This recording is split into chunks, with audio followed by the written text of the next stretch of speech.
The studio lights blaze down on the set of Hannity, Fox News' flagship evening show, where anticipation crackles like static in the air. The audience, a mix of red-cap MAGA faithful and curious onlookers, buzzes with energy as the host, Sean Hannity, strides to the center of the stage, his signature grin sharp enough to cut glass. Tonight, he booms, "We have a clash for the age," as a Karoline Leavitt, the fiery White House press secretary, squaring off against Hollywood legend and outspoken Trump critic, Robert De Niro. The crowd erupts, half in cheers, half in jeers, as the camera pans to Karoline, poised at a sleek podium. At 27, she's a vision of steely confidence, her blonde hair pulled back, her navy blazer crisp, her eyes glowing with the intensity of someone who's faced down press corps and emerged unscathed. Across from her stands De Niro, his weathered face etched with defiance, his gray suit slightly rumpled,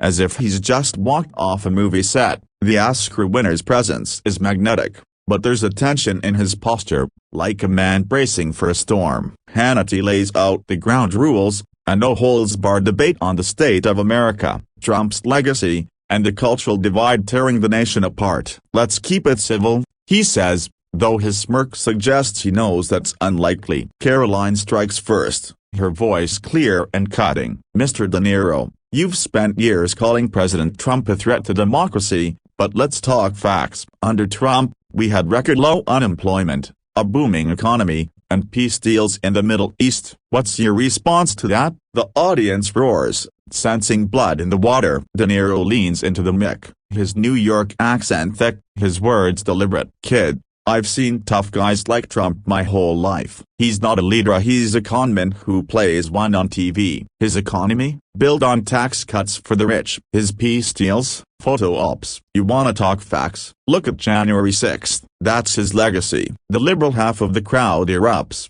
chanting "Bobby, Bobby," as Karoline's lips tighten into a thin smile. She doesn't flinch. "January 6th was a tragedy, but let's not pretend the left hasn't fanned the flames of division." She fires back, "Your party's spent years demonizing half the country, calling them deplorables, while you sip champagne in your Manhattan penthouse." The MAGA crowd goes wild, waving signs that read Trump 2028. De Niro's eyes narrow, and he points a finger. "You don't get to lecture me about division, sweetheart. I grew up in Little Italy, not some gated community. Trump's the one pitting us against each other, and you're his mouthpiece." The exchange is electric, each jab landing like a punch in a heavyweight bout. Hannity, barely containing his glee, stokes the fire. "Karoline, Robert says you're just a mouthpiece. What do you say to that?" She adjusts her stance, her voice rising with conviction. "I'm proud to speak for a president who puts America first. You,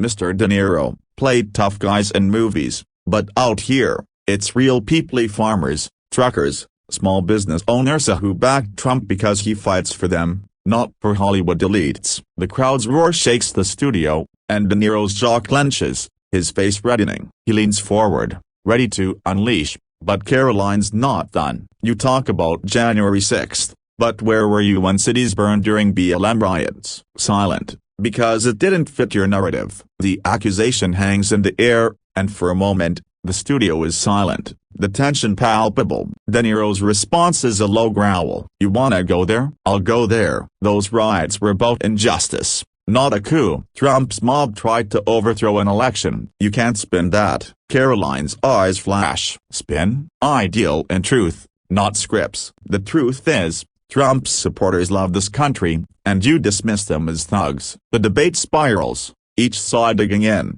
the audience feeding off the raw energy. Social media lights up, with #Leavitt versus De Niro trending worldwide. Clips of Karoline's zingers racking up millions of views. The confrontation is more than a debate, it's a cultural flashpoint, a microcosm of America's fractured soul. As the segment nears its end, Hannity asks for closing statements. Karoline goes first, her voice steady but fierce. "America's at a crossroads. We can choose strength, prosperity, and unity under leaders like Trump, or we can let Hollywood and the media tear us apart. I know where I stand." The MAGA faithful leap to their feet, chanting her name. De Niro, his voice hoarse but unyielding, gets the last word for now. I've spent my life telling stories about this country. Trump's story, it's a tragedy, and you're helping write it. Wake up, America. The crowd's reaction is deafening, a cacophony of boos and applause, as the camera zooms in on Karoline's unflinching stare and De Niro's smoldering glare. The stage is set for a viral moment that will echo far beyond the studio walls. Character count,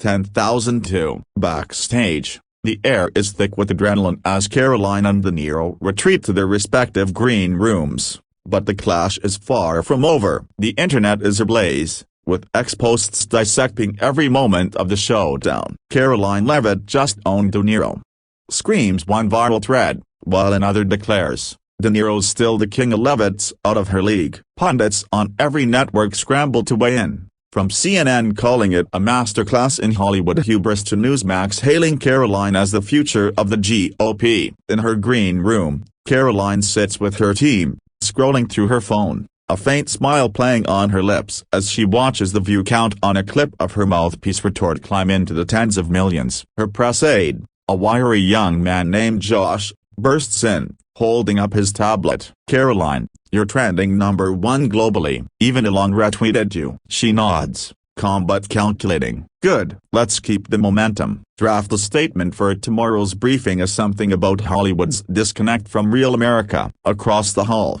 De Niro paces, his longtime assistant trying to calm him as he mutters about that kid's nerve. He's no stranger to political fights, having sparred with Trump himself, but Karoline's poise rattled him. She's slick, he tells his assistant, but she's selling a lie. I'm not done here. He pulls out his phone, firing off a text to a producer friend about booking a rebuttal on MSNBC. The fallout from the debate is reshaping the narrative, with Karoline's team leaning into her image as a fearless truth-teller, while De Niro's camp pushes back, framing her as a polished propagandist. On air, Hannity's post-show analysis is predictably gleeful, replaying Karoline's sharpest lines and mocking De Niro's visible frustration. Folks, this is what happens when Hollywood meets Heartland, he quips, as the Chiron reads, Leavitt destroys De Niro. The phrase becomes a meme, plastered across MAGA merchandise within our set t-shirts, hats,